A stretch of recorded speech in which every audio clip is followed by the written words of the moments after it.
अब हम समझने का प्रयास करते हैं अबाउट द, अब हमारी बुक में भी दिया गया है और शायद क्वेश्चन भी पूछ ले कि how the describe how the Himalayas were formed.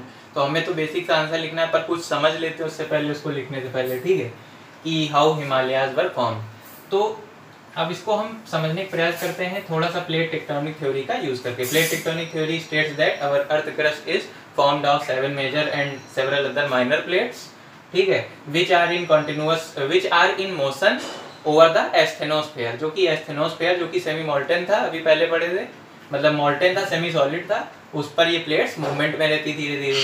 और जो भी लैंडफॉर्म्स वगैरह हम आज देखते हैं ये इन्हीं के मूवमेंट का ही रिजल्ट होता है, ठीक है।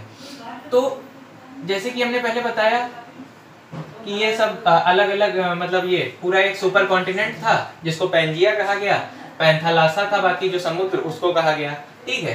तो असल में क्या ये अंदर की जो प्लेट्स होती हैं वो एस्थेनोस्फेयर पे धीरे धीरे मूव करती रहती हैं, और उनके मूव करने का कारण जो होता है वो होते हैं कन्वेक्शनल करंट। कन्वेक्शनल करंट जो है उनकी वजह से ही ये प्लेट्स मूव करती हैं, वो धरती के अंदर से अराइज होते हैं due to the heat and pressure, और मतलब जो अंदर धरती के हीट है, प्रेशर, उसकी वजह से कन्वेक्शनल करंट उठते हैं, उन्हीं की वजह से ये जो क्रस्ट की प्लेट्स हैं वो मूवमेंट में रहती हैं, ठीक है। तो उन्हीं कन्वेक्शनल करंट की वजह से ये जो पैंजिया था ये धीरे धीरे टूटना शुरू हुआ, ठीक। जब ये टूटा तो ये यूरेशिया वाली तो बहुत बड़ी प्लेट थी, तो ये बहुत मतलब बहुत स्लो थी। ये भाई ये नॉर्थ में, अब प्रेजेंट स्टेट तो आप जानते हैं नॉर्थ अमेरिका यहाँ पर है, ये इधर की तरफ भागा, ये साउथ अमेरिका इधर की तरफ ड्रिफ्ट किया, ठीक है। ये यूरेशिया हल्का हल्का इधर बढ़ा होगा, ठीक है। इमेजिन करते हैं, असली स्थिति तो मुझे भी नहीं पता, खैर यूरेशिया इधर बढ़ा और अफ्रीका तो मान के चलिए यहाँ पर है वर्तमान स्थिति में। ये जो इंडिया था ये इंडियो ऑस्ट्रेलियन जो प्लेट थी, ये इंडियन ऑस्ट्रेलियन वाली प्लेट जो थी ये ऊपर की तरफ बढ़ी, ये इंडिया जो है ये ऊपर की तरफ बढ़ा। तो ये जो इंडो ऑस्ट्रेलियन और ऑस्ट्रेलिया इधर की तरफ आके सिचुएट हुआ, ठीक है। तो ये इंडिया जो था ये यूरेशिया यहाँ पर था, ठीक, ये इंडियन लैंड मास था, इंडियन पेनिनसुला, ठीक है। यहाँ पर यूरेशियन प्लेट थी बहुत बड़ी, ये यूरेशियन वाली, ठीक है। और यहाँ पे मैंने दिखाया तेथीस सी था, तेथीस नाम था इस सागर का जो यहाँ पर था। ये यूरेशिया से जो बहुत सारी भाई नदी तो ऑब्वियसली बात पहले भी रही होंगी, वो नदियाँ यहाँ आती थी, समुद्र में मिलती थी और अपने साथ क्या लाती थी, सेडिमेंट्स लाती थी, बहुत सारे पत्थरों को मतलब इरोजन करते हुए लाती थी सेडिमेंट्स, यहाँ तेथीस सी में डिपॉजिट कर देती थी, यहाँ के बेस पे, ठीक है, सी के बेस पे डिपॉजिट कर देती थी। वो सेडिमेंट्स वहीं पे इकट्ठा हो रहे थे धीरे धीरे। तो जब ये इंडियन लैंडमास था या इंडो ऑस्ट्रेलियन प्लेट थी, ये इस मच लार्जर इसकी यूरेशियन प्लेट की तरफ बढ़ी, तो धीरे धीरे ये इसकी तरफ बढ़ रही है। यहाँ पर पहले से सेडिमेंट्स है, तो जैसे कोई आप क्लॉथ लीजिए, दोनों को जैसे कोई कपड़ा है और दोनों को ऐसे दोनों एंड से उसको ऐसे से स्क्वीज करिए, ठीक है, तो क्या होगा, बीच का कपड़ा उठ जाएगा, किनारे किनारे का कम उठेगा, बीच का सबसे ज्यादा उठ जाएगा, ठीक है। तो वैसा ही कुछ ये हुआ, जब ये इंडियन लैंडमास धीरे धीरे यहाँ पे आया, तेथीस सी में सेडिमेंट्स थे, जब ये सेडिमेंट्स को दबाना शुरू किया तो वो सेडिमेंट्स राइज होने लगे, वो सेडिमेंट्स राइज होने लगे, बीच के सबसे ज्यादा उठे, उसके बाद वाले कम, उधर वाले भी कम, ठीक है। तो उन्हीं सेडिमेंट्स की वजह से, उन्हीं इंडो ऑस्ट्रेलियन प्लेट और ये यूरेशियन प्लेट्स की कन्वर्जेंट बाउंड्री फॉर्म होने के कारण, मतलब वो आपस में उनके टकराने के कारण जो प्रेशर क्रिएट हुआ, फोल्डिंग, उसी से ये जो फोल्ड माउंटेन जिनका नाम है हिमालयाज, वो हमें आज देखने को मिलते हैं। तो हिमालयाज जो तेथीस सी के सेडिमेंट्स थे उन्हीं से वो आखिरकार बने, ठीक है। तेथीस सी को कभी कभी मान लो कहीं कहते जियोसिंक्लाइन, तो जियोसिंक्लाइन का कोई बहुत मतलब वो कंफ्यूज होने वाली बात नहीं है।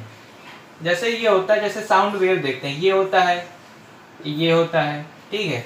तो ये जो उठा हुआ क्रस्ट होता है इसको कहते हैं क्या, एंटीक्लाइन, एंटीक्लाइन।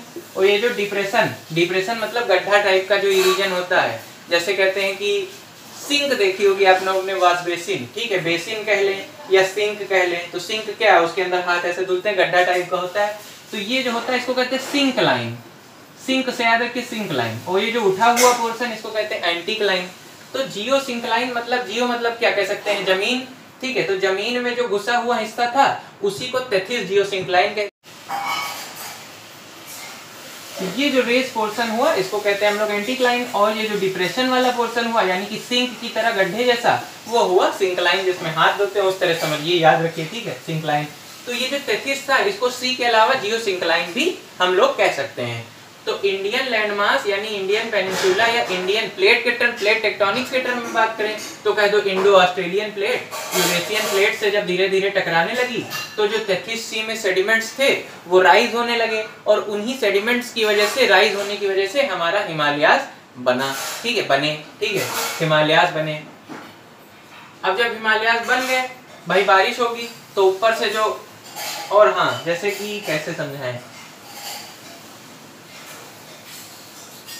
जैसे ये क्रस्ट उठा ऊपर का हिमालयाज बने, ठीक है, तो जब कोई चीज फोल्ड करते, जैसे यहाँ पे मिट्टी थी, इधर दो तरफ से दबाव पड़ा, ठीक है, दो तरफ से दबाव पड़ा तो ये मिट्टी उड़ जाती है, पर यहाँ हल्का सा डिप्रेशन भी तो क्रिएट हो जाता है, ये डिप्रेशन यानी कि गड्ढा टाइप का भी तो क्रिएट हो जाता है। अब इस गड्ढे का क्या होगा, जब हिमालय बने तो भाई बारिश होगी, ऑब्वियस सी बात है, बारिश हुई हिमालय से भाई ऊपर के रीजन में, जब ऊंचाई पे होगा, कहीं ऊंचाई के साथ क्या टेम्परेचर कम होता जाता है तो पानी बर्फ बनता जाता है, तो हर जगह पे ग्लेशियर्स बन गए। वही ग्लेशियर जब धीरे धीरे पिघले या बारिश हुई तब ये जो नीचे ढलान के साथ बहते हुए नदियां चली आई, और ये जो डिप्रेशन क्रिएट हुआ था यहाँ इंडियन लैंडमास के ये नॉर्दर्न पार्ट में, जो इंडियन पेनिनसुला के नॉर्दर्न पार्ट में डिप्रेशन क्रिएट हुआ था भाई, यहाँ तो हिमालय हो गए, ठीक। अब जो डिप्रेशन था, इस डिप्रेशन को भर दिया उन नदियों ने। कैसे भाई, नदियां जब बहते हुए आती तो अपने साथ पत्थर को काटते हुए सेडिमेंट्स लाती हैं या एलुवियम लाती हैं। एलुवियम सॉइल होता है, सॉइल के कई प्रकार होते हैं, तो एलुवियल सॉइल होता है, वैसे एलुवियम लाती हैं अपने साथ, सिल्ट लाती हैं, एलुवियम लाती हैं। तो वो जो, या सिंपल से इतना कहिए, जो भी रॉक को काट के वो मटेरियल लाते हैं वो उस गड्ढे में ये जो क्रिएट हुआ था, जैसे कोई कपड़ा है फोल्ड करो तो बीच का तो उठ जाएगा, यहाँ बीच जहाँ उठेगा उसके जस्ट नीचे खाली हो जाएगा, तो उस खाली इलाके में वो जो नदियां ऊपर से हिमालय से बहते हुए अपने साथ काट के मिट्टी लाती गई, उसको डिपॉजिट करती गई, जैसे बैंक में आप पैसा डिपॉजिट करते हैं, तो डिपॉजिट करते हुए हमारे नॉर्दर्न प्लेन्स बने, ठीक है। उसी फ्रेश सॉइल से हमारा नॉर्दर्न प्लेन्स बना, इसीलिए वो इतना बढ़िया फर्टाइल है, और आज वहाँ पर सबसे ज्यादा, मतलब इतना डेंसली पॉपुलेटेड रीजन है नॉर्दर्न प्लेन्स। नॉर्दर्न प्लेन्स में क्या क्या आ जाएगा, पंजाब आ जाएगा, हरियाणा आ जाएगा, और हमारा आ जाएगा उत्तर प्रदेश आ जाएगा, बिहार आ जाएगा, है ना, मध्य प्रदेश का ऊपरी क्षेत्र शायद कह सकते हैं शायद, ठीक है। तो ये सब है, ये हो गया हिमालय फॉर्मेशन। अब इसको अगर सिंपल सा इंग्लिश में जैसे आपको आंसर लिखना हो तो आप सिंपल सा बता दीजिए कि अकॉर्डिंग टू, सबसे पहले थोड़ा सा प्लेट टेक्टोनिक्स थ्योरी का लिखिए। According to plate tectonics theory there were इतनी मेजर एंड माइनर प्लेट्स, ठीक है। तो when the Pangea started to break down due to convectional current, the Indo-Australian plate started to drift towards the much larger Eurasian plate, और उन्हीं और Eurasian plates में के नीचे तेथिस सी था, ये लिख दीजिए, और उस तेथिस सी में रिवर्स में पहले से बहुत सारे सेडिमेंट्स डिपॉजिट कर रखे थे, तो जब उनके टकराए, मतलब दोनों प्लेट्स आपस में टकराए, इंडो ऑस्ट्रेलियन यूरेशियन, दैट दो sediments Ryzen up and form the Himalayas, ठीक है, ये। और जब ये फॉर्म, भाई जब भी दो प्लेट्स टकराती हैं, जैसे ये भी समझ लेते हैं,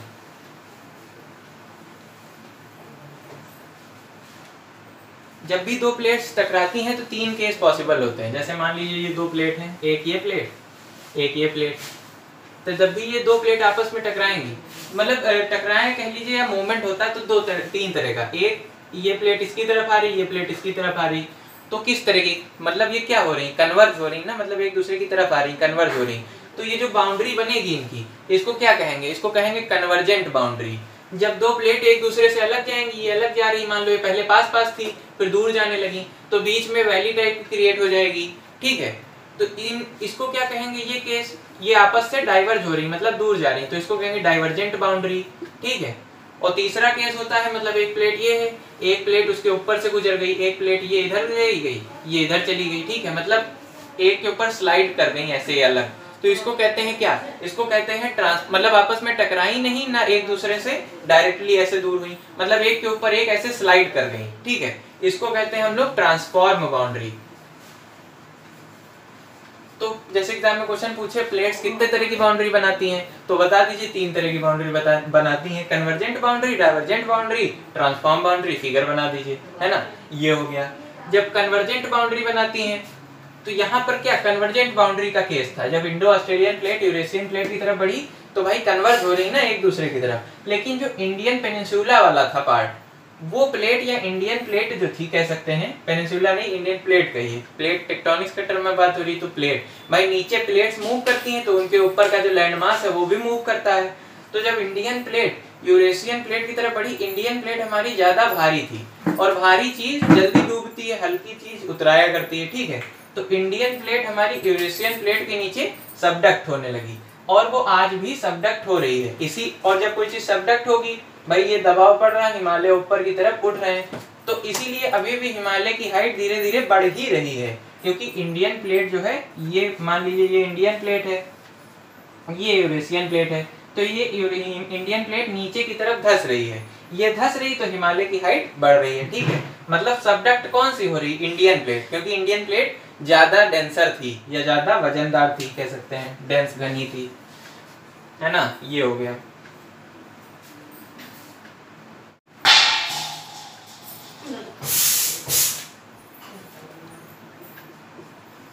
अब हम लोग अगर बात करें मेजर, अब चैप्टर पे आते हैं सीधे, जो मेन चीज है ना, समझने का प्रयास करते हैं। अब हमने बेसिक चीज समझ ली कॉन्सेप्ट। अब प्लेट्स क्या हैं, कैसे ये सब फॉर्मेशन हुआ, ठीक है, माउंटेन्स हमारे हिमालयास कैसे बने, ठीक है।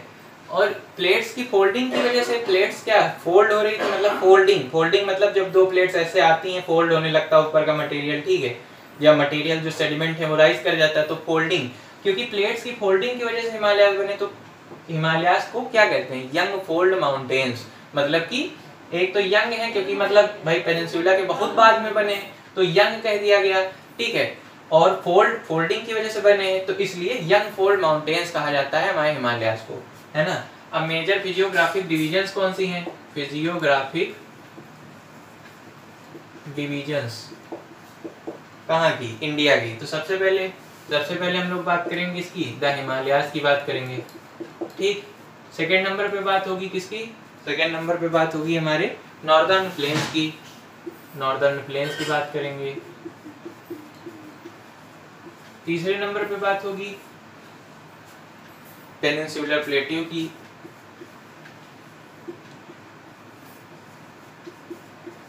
चौथा कौन सा आ जाएगा अपना, डेजर्ट की, डेजर्ट कौन सा, थार डेजर्ट अपने यहाँ। पांचवा कौन सा आ जाएगा, कोस्टल प्लेन्स की।